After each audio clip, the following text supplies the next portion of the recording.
नमस्कार, शाम के 7 बजने को है, वक्त हो चला है अपना बिहार का। मैं हूं शुभे मिश्रा, आपके साथ बुलेटिन की शुरुआत करेंगे सियासी खबर के साथ। बिहार विधानसभा चुनाव को लेकर महागठबंधन में सीएम फेस को लेकर सस्पेंस बरकरार है।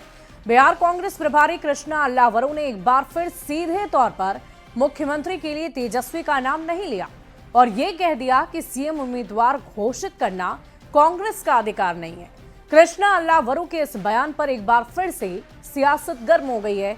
एक ओर एनडीए ने निशाना साधा है तो दूसरी ओर क्या कुछ कहा है वो हम आपको बताएंगे, लेकिन उससे पहले हम आपको ये भी बता दें कि एक रिपोर्ट के जरिए इसकी पूरी जानकारी हम आपको देंगे कि कैसे इस वक्त इस पूरी खबर को लेकर सियासी गलियारे में चर्चा पुरजोर तरीके से की जा रही है।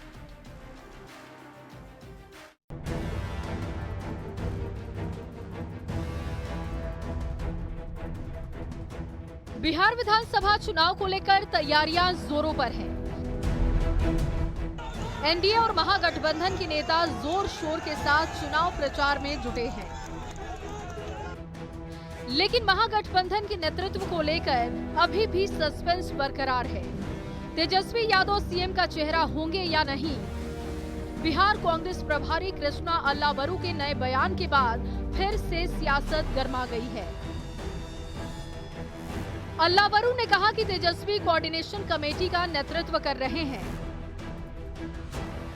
किसी को सीएम उम्मीदवार घोषित करने का अधिकार हमारा नहीं है। इस पर तेजस्वी ने फिर दोहराया कि महागठबंधन में सीएम फेस को लेकर कोई कंफ्यूजन नहीं है। हम सब लोग एक साथ हैं, कोई कंफ्यूजन की बात नहीं है। हम लोग सब लोग टच में रहते हैं।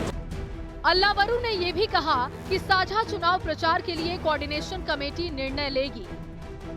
सीट बंटवारे को लेकर भी कोऑर्डिनेशन कमेटी में ही चर्चा होगी। किसी को सीएम का चेहरा घोषित करना कांग्रेस का काम नहीं है, क्योंकि सीएम फेस की घोषणा करना महागठबंधन के सभी सहयोगियों का सामूहिक काम है। इस पर महागठबंधन के साथी और वीआईपी प्रमुख मुकेश सहनी ने सीएम फेस के तौर पर तेजस्वी के नाम पर मुहर लगाई और खुद को डिप्टी सीएम का दावेदार बता दिया। देखिए, ये तय मतलब मेरे तरफ से ये तय है कि मैं डिप्टी सीएम बनूंगा, मेरी पार्टी, ये क्लियर है। तेजस्वी जी के इधर से क्लियर है कि तेजस्वी जी सीएम बनेंगे। मुख्यमंत्री के लिए औपचारिक तौर पर तेजस्वी यादव के नाम की घोषणा नहीं करने पर एनडीए के नेता चुटकी ले रहे हैं। कह रहे हैं कि कांग्रेस पार्टी बिहार में अकेले चुनाव लड़ने के मूड में है, जबकि केंद्रीय मंत्री गिरिराज सिंह पूरे महागठबंधन को ही ठगों का गठबंधन बता रहे हैं। महागठबंधन गठबंधन नहीं है, ठगबंधन है। कौन किसका पैर कब खींच ले, इसकी लड़ाई चल रही है। अपने सहयोगी के साथ भी रहेंगे, उनका साथ भी नहीं देंगे। महाराष्ट्र में जिस मैच फिक्सिंग की ये लोग बात कर रहे हैं, क्यों नहीं प्रोजेक्ट कर पाए थे वहाँ पे उद्धव जी के चेहरे को? लेकिन कांग्रेस की तरफ से बार बार ऐसी बयान आ रही है कि अब वो कोऑर्डिनेशन कमेटी के नेता हैं, चाहे उसके मुखिया हैं, लेकिन सीएम फेस नहीं है। तो इसका मतलब है कि कांग्रेस के मन में कुछ और चल रहा है। एनडीए ने मुख्यमंत्री नीतीश कुमार के नेतृत्व में चुनाव लड़ने की घोषणा कर दी है, जबकि महागठबंधन में अभी भी सीएम फेस की घोषणा को लेकर इंतजार है। देखना होगा कांग्रेस तेजस्वी के नाम पर राजी होगी या फिर कोई चौंकाने वाला नाम सामने आएगा। पटना संवाददाता संजय और धर्मेंद्र कुमार के साथ ब्यूरो रिपोर्ट, न्यूज़ 18। तो एक तरफ जहां एनडीए बार बार अपनी एकजुटता का परिचय देता हुआ नजर आ रहा है, तो इधर महागठबंधन में लगातार रार जारी है और अब तक नेतृत्वकर्ता के चेहरे पर मुहर ही नहीं लग पाई है। और आइए बढ़ते हैं आगे। चिराग पासवान ने शाहबाद की धरती से आज चुनावी शंखनाद कर दिया। आरा में एक बड़ी रैली को संबोधित करते हुए चिराग ने यह साफ कर दिया कि वो बिहार विधानसभा चुनाव लड़ने जा रहे हैं, लेकिन कहां से, किस सीट से, इस पर सस्पेंस बरकरार रखा। चिराग ने कहा कि ये वो जनता पर छोड़ते हैं, जनता जो फैसला लेगी वो उन्हें स्वीकार है। देखिए ये रिपोर्ट। मैं बिहार से चुनाव लड़ूंगा। लोक जनशक्ति पार्टी रामविलास के राष्ट्रीय अध्यक्ष चिराग पासवान ने बिहार विधानसभा चुनाव का शंखनाद कर दिया। आरा में नव संकल्प महारैली में चिराग ने बड़ा ऐलान कर दिया। चिराग पासवान ने कहा कि वो बिहार से नहीं, बिहार के लिए चुनाव लड़ेंगे।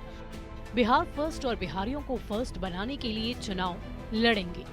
आज जब ये सवाल पूछा जाता है कि क्या चिराग पासवान बिहार से विधानसभा का चुनाव लड़ेगा, तो हाँ, मैं बिहार से चुनाव लड़ूंगा। मैं बिहार की 243 सीटों पर चुनाव लड़ूंगा। मैं बिहार की हर एक सीट से बिहार को फर्स्ट और बिहारियों को फर्स्ट बनाने के लिए चुनाव लड़ूंगा।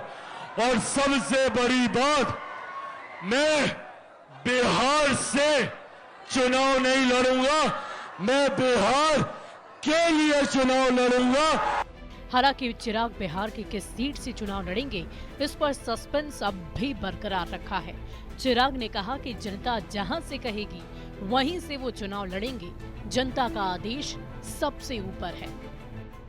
ये फैसला भी आप ही को लेना है कि क्या चिराग पासवान चुनाव लड़े, और लड़े तो कहां से लड़े।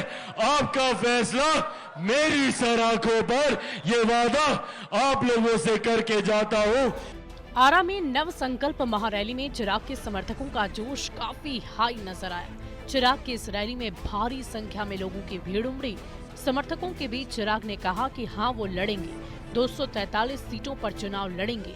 चिराग ने यहां से आरजेडी और कांग्रेस पर भी जोरदार वार किया और ये भी कह दिया कि जब तक बिहार को विकसित राज्य नहीं बना देंगे, चैन से नहीं बैठेंगे। चिराग ने इस रैली के जरिए साफ संकेत दिए हैं कि बिहार में उनकी भूमिका बड़ी होने जा रही है। अब मेरे पिता इस दुनिया में नहीं है। Bureau report, news 18। माँ आप है, मेरे भाई आप है, मेरी बहन आप है। और प्रशांत किशोर पर जेडीयू ने सनसनीखेज आरोप लगा दिए। जेडीयू एमएलसी ने यह दावा किया कि प्रशांत किशोर एक समय बिहार के डिप्टी सीएम बनना चाहते थे, लेकिन जब नीतीश कुमार ने उन्हें ठुकरा दिया तो अलग राह उन्होंने पकड़ ली और जन स्वराज पार्टी बना डाली। जेडीयू के इस दावे पर जन स्वराज ने भी पलटवार किया है। प्रशांत किशोर पर जेडीयू का आरोप। जन स्वराज के जो संस्थापक है प्रशांत किशोर जी, ये आपको मैं बताना चाहता हूँ, ये नेता नहीं है, व्यापारी है। नीतीश से मांगा था डिप्टी सीएम का पद। इनका एक ही ख्वाहिश था कि उप मुख्यमंत्री बना दीजिए हम। नीतीश ने ठुकराया तो बना लिया जन स्वराज। डिप्टी सीएम बनना चाहते थे, जब डिप्टी सीएम नहीं बने थे अपना रास्ता अलग कर लिए।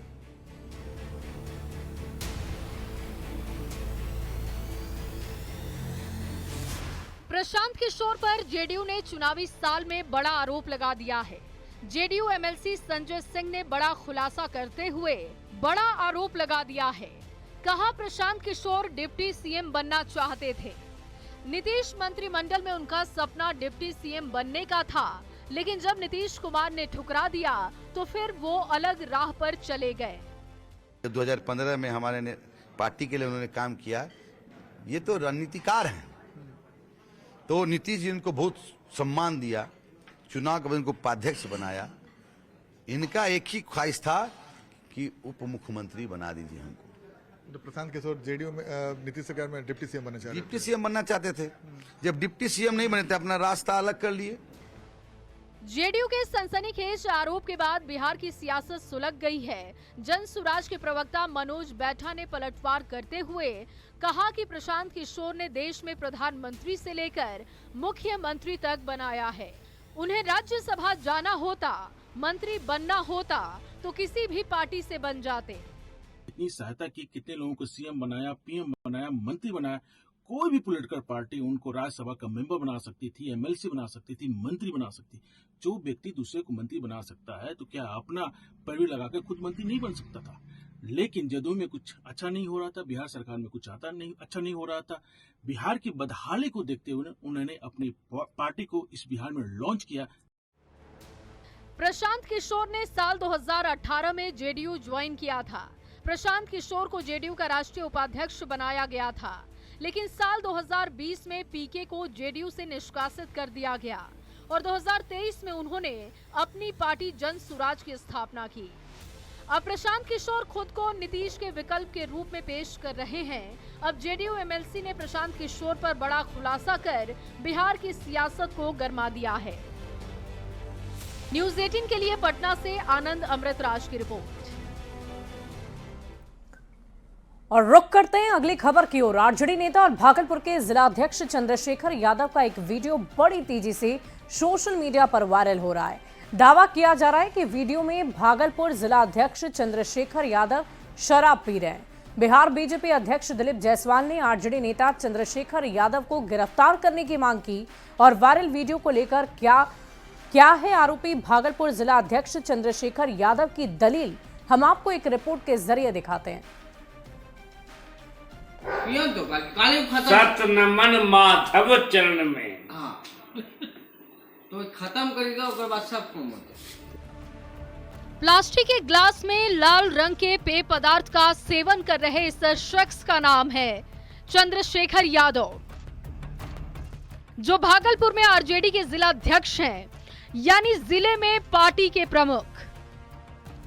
आरजेडी नेता चंद्रशेखर यादव का ये वीडियो बड़ी तेजी से सोशल मीडिया पर वायरल हो रहा है। दावा किया जा रहा है कि आरजेडी जिलाध्यक्ष चंद्रशेखर यादव शराब पी रहे हैं। हालांकि वो शराब का सेवन करने से इनकार कर रहे हैं और लाल रंग के पेय पदार्थ को कोल्ड ड्रिंक बता रहे हैं। कोल्ड ड्रिंक पिए हैं और कोल्ड ड्रिंक का ही फोटो है। ये आपको लग रहा है उसमें शराब है, तो उसमें एक भी शराब का बोतल तो होना चाहिए। चंद्रशेखर यादव की ये बात सच है कि वीडियो में शराब की बोतल नहीं दिख रही, लेकिन ये बात भी सच है कि कोल्ड ड्रिंक की जो बोतल टेबल पर नजर आ रही है उसका रंग लाल नहीं बल्कि सफेद होता है, जबकि चंद्रशेखर यादव के ग्लास में लाल पानी या यूं कहें कि लाल रंग का पेय पदार्थ दिख रहा है, जिससे वो झूमते हुए पी रहे हैं। हैरानी की बात यह है कि कोल्ड ड्रिंक पीकर आरजेडी जिलाध्यक्ष का शरीर ऐसे झूम रहा है जैसे अमूमन किसी शराबी का झूमता है। मेरे राजनीतिक प्रतिद्वंदी मेरा छवि बिगाड़ने के लिए मेरे ऊपर इस तरह का कर रहे हैं। चंद्रशेखर यादव शराब पीने से लाख इनकार कर रहे हों, लेकिन सत्ताधारी दल के नेता उनकी दलील को खारिज कर रहे हैं। कोल्ड ड्रिंक पीकर किसे नशा होता है, ये सवाल पूछा जा रहा है। बिहार बीजेपी अध्यक्ष दिलीप जायसवाल ने तो यहां तक कह दिया कि पूरा लालू परिवार शराब माफिया के संपर्क में है। शराब बंदी को नाकाम कर सरकार को बदनाम करने की साजिश रच रहे हैं। सरकार को बदनाम करने के लिए अपराध करवाना, शराब को जो है परोसना, ये सरकार को बदनाम करने के लिए ये जो है लालू यादव एंड परिवार ऐसा कर रहे हैं। न्यूज़ 18 वायरल वीडियो की पुष्टि नहीं करता। हालांकि इस वीडियो के आधार पर दिलीप जायसवाल ने भागलपुर में आरजेडी के जिलाध्यक्ष चंद्रशेखर यादव को गिरफ्तार करने की मांग की। देखना होगा एसएसपी इस मामले में क्या एक्शन लेते हैं। भागलपुर संवाददाता विकास कुमार सिंह के साथ ब्यूरो रिपोर्ट, न्यूज़ 18। और देखिए, महाराष्ट्र चुनाव को लेकर राहुल गांधी के निर्वाचन आयोग पर सवाल और मैच फिक्सिंग के आरोप पर सियासत गरमाई हुई है। कांग्रेस नेता राहुल गांधी के मैच फिक्सिंग वाले बयान पर बिहार बीजेपी ने सोशल मीडिया एक्स पर एक पोस्ट किया है और पोस्ट में बीजेपी ने लिखा, करप्ट कांग्रेस की क्रोनोलॉजी, हम जनता और जनता के वोट मनबे नहीं करेंगे।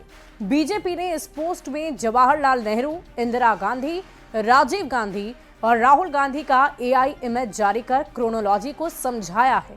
केरल में दूसरी पार्टी की सरकार बनने पर कैसे नेहरू ने उस सरकार को बर्खास्त कर दिया था, वहीं इंदिरा गांधी ने अपने खिलाफ आदेश को लेकर जज को ही बर्खास्त कर दिया। राजीव गांधी ने सुप्रीम कोर्ट के फैसले को पलट दिया, तो राहुल गांधी ये कहते दिख रहे हैं कि हम जनता के वोट को मानेंगे ही नहीं। बढ़ते आगे, अगली खबर नालंदा से है, जहां बिहार के ग्रामीण विकास मंत्री श्रवण कुमार ने एनडीए गठबंधन की मजबूती को लेकर एक बयान दिया है। उन्होंने कहा कि बिहार में एनडीए गठबंधन पूरी तरह से मजबूत है और एनडीए के सभी दल एक साथ मिलकर बिहार विधानसभा चुनाव लड़ने जा रहे हैं। साथ ही राहुल के नालंदा दौरे पर निशाना साधते हुए कहा कि बार बार बिहार आने का कोई फायदा नहीं होगा, बिहार में एनडीए की सरकार फिर से बनेगी। जी पूरा देश घूमते रह जाएंगे, उनको कुछ हाथ लगने वाला नहीं है। जिन जिन राज्यों में वो गए हैं वहाँ उनकी पार्टी का पूरी तरह से सफाया हो गया, यानी उनकी पार्टी का बेड़ा गर्क हो गया। बिहार में भी उन्होंने कदम रखा है, बिहार से उनकी पार्टी भी ख़त्म होगी और पार्टी के साथ साथ जो उनके एलाई हैं, जो उनका महागठबंधन है और जो महागठबंधन का करतूत रहा है बिहार में, वो पूरी करतूत के साथ कांग्रेस भी की विदागी 2025 में हो जाएगी। संगठन एक थोड़ी हुआ है, हम लोग एक साथ मिलकर के चुनाव लड़ने वाले हैं। संगठन तो अलग अलग चलेगा, जेडीयू अलग अपना संगठन बना रहा है, भाजपा अलग संगठन का काम कर रहा है, वो अलग मतदान केंद्र पर अपना पन्ना प्रमुख बना रहा है, हम लोग वहाँ पर अपनी कमेटी बना रहे हैं। तो जितने हमारे साथ पार्टनर हैं सब अपना अपना संगठन चलाएंगे, अपना अपना संगठन को चलाते हुए चुनाव के समय सब लोग एक होकर के हम लोग मुकाबला। और इधर मुजफ्फरपुर के क्लब मैदान में राष्ट्रीय लोक मोर्चा की तरफ से संवैधानिक अधिकार परिसीमन सुधार महारैली का आयोजन किया गया और इस महारैली को पार्टी के राष्ट्रीय अध्यक्ष उपेंद्र कुशवाहा ने संबोधित भी किया। उपेंद्र कुशवाहा ने कहा कि वो परिसीमन की लड़ाई लड़ रहे हैं, जिसका दक्षिण के कुछ नेता विरोध भी कर रहे हैं। कुशवाहा ने ये भी कहा कि सीट उनके लिए कोई मायने नहीं रखती, जनता के मुद्दों को लेकर लड़ना उनके लिए ज्यादा जरूरी है। और हम जानते हैं कि जिस रास्ते पर हम चल रहे हैं उसमें बाधा तो आएगी ही, जितनी बाधा आती है उतना ही मुझको मजा आता है। अब परिसीमन का मुद्दा उठा रहे हैं, दक्षिण के कुछ नेताओं के द्वारा पहले से बाधा खड़ी की जा रही है कि परिसीमन नहीं होना चाहिए। हम लोग कह रहे हैं कि परिसीमन होना चाहिए, तो वहां से बाधा का आना स्वाभाविक है। परिवर्तन के लिए राजनीति करता है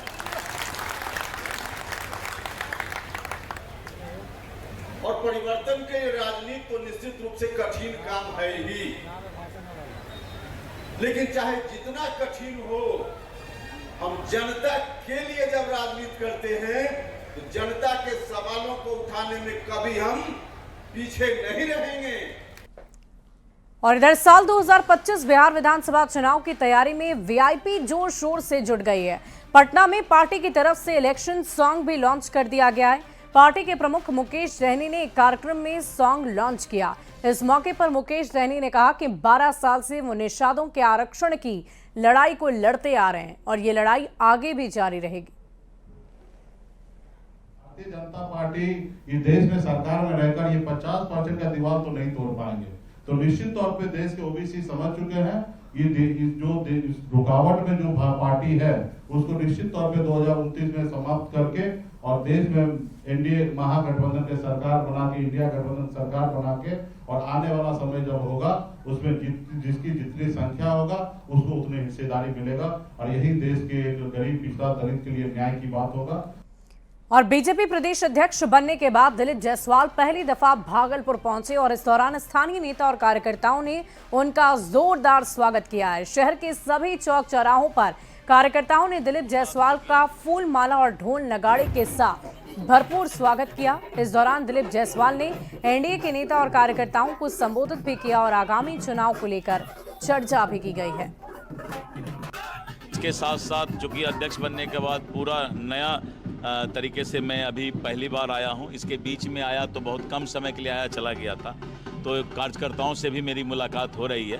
पूरे बिहार में एनडीए और भारतीय जनता पार्टी जो है एक एक मतदाता के दिल में समाया हुआ है और विकसित बिहार का सपना को पूरा करने के लिए मोदी जी और नीतीश कुमार के नेतृत्व में बिहार आगे बढ़ेगा। इनके आने से महिलाएं काफी उत्साहित है, बहुत उम्मीदें हैं। अभी आप देखे होंगे कि कल महिला आयोग का भी गठन किया गया, महिलाओं को आयोग में समाहित किया गया, जो वर्षों से महिलाएं काम कर रही थी उनको जगह दिया गया। तो ऐसे यशस्वी प्रदेश अध्यक्ष से हम सभी महिलाएं बहुत खुश हैं। आगे भी उम्मीद करेंगे कि भागलपुर से भी महिलाओं को, ऐसी महिलाओं को मौका दे ताकि हम लोग भी वहां पहुंच के कुछ बेहतर कर पाए, महिलाओं के लिए सोच पाए। यही शुभकामना और अपेक्षा के साथ प्रदेश अध्यक्ष से भी गुजारिश है और प्रदेश के पदाधिकारियों से भी। वहीं ऑपरेशन सिंदूर के दौरान शहीद हुए जवान सुनील सिंह का पार्थिव शरीर बक्सर के चौसा गांव पहुंचा। जहां पूरे सैन्य सम्मान के साथ आज उनका अंतिम संस्कार किया गया। शहीद सुनील सिंह पाकिस्तान के ड्रोन हमले में 9 मई को घायल हुए थे। बक्सर डीएम और एसपी सहित सभी ने सुनील सिंह को श्रद्धांजलि भी दी। उड़ गए थे, लेकिन तभी भी घर वालों से मिलने के लिए तड़पे। ये अस्पताल आए, जंग वहाँ लड़े 25 दिन तक, और पूरा जंग मतलब सोचिए कि पूरा देश इनका पूरा प्रोटोकॉल तोड़ के इनके लिए लगा, सारी मेडिसिन सब दी गई है, लेकिन ये देश के लिए शहीद हो गए। इनको अपने पास ही है, लेकिन हम लोग से सारी बातें कह गए, सारी भरोसा छोड़ गए। लोग भी बड़े मर्माहत हैं कि जिस तरह से ऑपरेशन सिंदूर में बहादुरी का परिचय देते हुए श्री सुनील कुमार जी ने एक असक्षम वीरता का प्रदर्शन करते हुए पाकिस्तान का सामना किया, वो बड़े ही एक प्रेरणा स्रोत है और आने वाली पीढ़ियों के लिए वो सभी के लिए एक प्रेरणा बनेगा और सभी लोगों को याद करेंगे।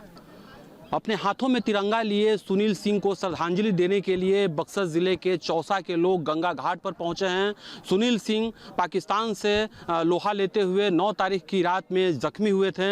ऑपरेशन सिंदूर चल रहा था और सुनील सिंह अपने जवानों के साथ मुस्तैद थे, तभी एक ड्रोन हमले में सुनील सिंह गंभीर रूप से जख्मी हुए थे और सुनील सिंह का इलाज चल रहा था और इलाज के क्रम में उनकी मौत हुई है। और पूरे ज़िले के लोग यहाँ पहुँचे हैं उनके सम्मान में। ये छोटे छोटे बच्चे हैं जो हाथों में तिरंगा लिए हुए हैं, यहाँ उनके शहादत को लोग याद कर रहे हैं। सर, कितनी गर्व की बात है कि आज सुनील सिंह के समर्थन में इतने लोग पहुंचे हैं। जी बिल्कुल गर्व की बात है कि हमारे जिले के लाल ने भारत पाकिस्तान से युद्ध के दौरान और सीना तान के बॉर्डर पे खड़ा होकर और लोहा ले रहे थे, पाकिस्तानियों को जवाब दे रहे थे, मुंह तोड़ जवाब दे रहे थे, और इस दौरान वो जख्मी हो गए और काफ़ी लंबा समय इलाज चला और कल दुखद घटना हुई।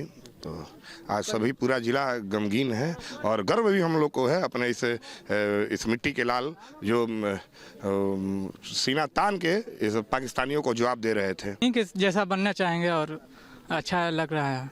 देश की सेवा करना चाहते हैं। देश की सेवा करना चाहते हैं। जब आपने सुना कि सुनील सिंह शहीद हुए हैं तो कैसा लगा आपको? बहुत दुखद की बात है। बाकी पाकिस्तान के साथ जिसने वो लड़ाई में जी उन्हीं के चलते हम भी उन्हीं के साथ बनना चाहते हैं, वैसे ही उनके जैसा बनना चाहते हैं। तो जो यहाँ लोग पहुँचे हैं सुनील सिंह के जैसा जो जवान है वो बनना चाहते हैं, अपनी देश की सेवा करना चाहते हैं। और आज जब सुनील सिंह का जब यहाँ पार्थिव शरीर पूरे सैनिक सम्मान के साथ यहाँ पहुँचा, गांव के नरबतपुर गांव जो है चौसा यहाँ पहुँचा और यहाँ पूरी बक्सर जिला प्रशासन की टीम उन्हें सैनिक सम्मान के साथ उनका अंतिम संस्कार आज किया गया। पुष्पराज, न्यूज़ 18 बक्सर। एक बड़ी खबर का रुख करेंगे। पटना से बड़ी खबर आ रही है, जहां जमीन विवाद में गोलीबारी में 3 लोगों को गोली लग गई। घटना धनरुआ थाना के सेवती गांव की बताई जा रही है, जहां जमीन विवाद में 2 पक्ष के बीच गोलीबारी हुई है, जिसमें दारोगा सहित 3 लोग घायल हो गए। घायलों को इलाज के लिए अस्पताल में भर्ती कराया गया है। गोलीबारी में दारोगा मनोज कुमार, उनके बेटे सावन कुमार और भतीजे रोहित कुमार को गोली लग गई है। घायल दारोगा मनोज कुमार सहरसा में तैनात हैं।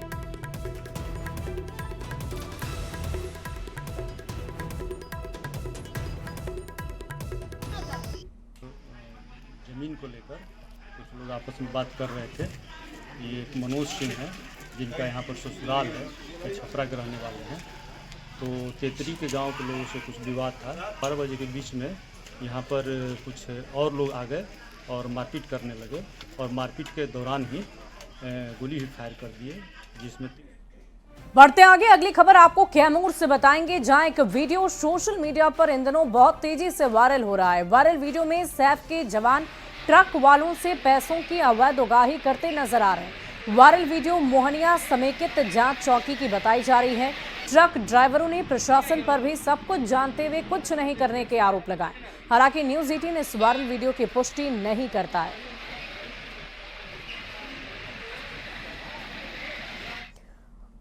बढ़ते आगे अगली खबर सासाराम से है, जहां रोहतास पुलिस ने 30 मई को नोखा के लेवरा में मां बेटी की हत्या मामले का खुलासा किया है। पुलिस ने आरोपी को यूपी के नोएडा से गिरफ्तार किया। आरोपी नाजिम हुसैन ने खुद को रवि चौधरी बताकर पहले हिंदू लड़की से शादी रचाई और फिर बाद में अपनी ही सास और साली की धारदार हथियार से हत्या कर दी है। दूसरी साली अमृता को घायल कर दिया। जानकारी के मुताबिक आरोपी नाजिम पहले से शादीशुदा था। पुलिस ने विशेष टीम का गठन किया और नोएडा से नाजिम हुसैन को गिरफ्तार कर लिया। इस मामले को स्पीडी ट्रायल के माध्यम से आरोपी को जल्द से जल्द सजा दिलाई जाएगी।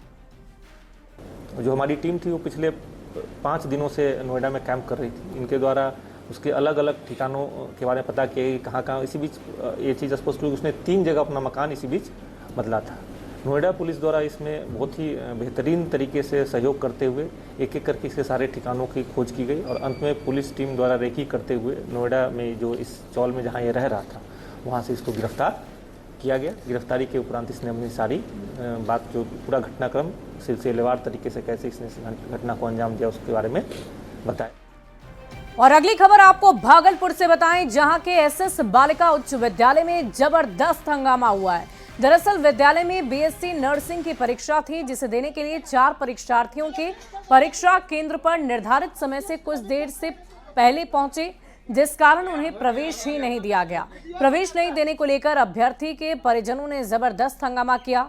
करीब 25 मिनट तक हंगामा चलने के बाद मौके पर मौजूद मजिस्ट्रेट और पुलिस ने मामले को शांत कराया। आपको बता दें कि परीक्षा 8:30 बजे शुरू होनी थी, लेकिन ये अभ्यर्थी 8:33 पर केंद्र पर पहुंचे थे, जिसके बाद उन्हें अंदर जाने की अनुमति नहीं दी गई, प्रवेश की अनुमति नहीं दी गई, जिसके बाद इन्होंने जबरदस्त हंगामा किया है। 8:33 में गेट हुआ। 3 मिनट का होता है ना, 4 लड़की थी ना, मोटा मोटी 4 रिक्वेस्ट किया जाएगा। बहुत खोल रहा है, ऐसा टाइम देख लीजिए, अगर लेट हो जाता है टाइम तो आप हटा दीजिएगा। 3 मिनट को बड़ा अपराध नहीं है, ठीक ना। ये खोलते खालते घुसते गेट लगा दिया इन्होंने। बहुत रिक्वेस्ट किया, इन्होंने धमकी दिया, गाली दिया पुलिस वाले ने, और हमने बोला कि हम भी जॉब में हैं, आप सस्पेंड हो जाइएगा, भद्र भाषा कीजिए। हम यहाँ हेलमेट में थोड़े किया है, अगर हमने अपराध किया है तो बच्चे का परीक्षा में बैठाने के लिए अपराध। आप कहाँ से आए हैं? हम आए मुंगेर से। और खबर नालंदा से आपको बताएं, जहां के कृषि विज्ञान केंद्र हरनौत में केंद्रीय कृषि राज्य मंत्री रामनाथ ठाकुर, बिहार के ग्रामीण विकास मंत्री श्रवण कुमार और जेडीयू सांसद कौशलेंद्र कुमार पहुंचे। कृषि विज्ञान केंद्र में उन्होंने विकसित कृषि संकल्प अभियान में भाग लिया और इस दौरान केंद्रीय कृषि राज्य मंत्री रामनाथ ठाकुर ने कृषि विज्ञान केंद्र हरनौत में किसानों को संबोधित भी किया। संबोधन के दौरान विकसित कृषि संकल्प के तहत खेती करने, कम लागत में खेती कर अधिक मुनाफा कमाने पर जोर दिया।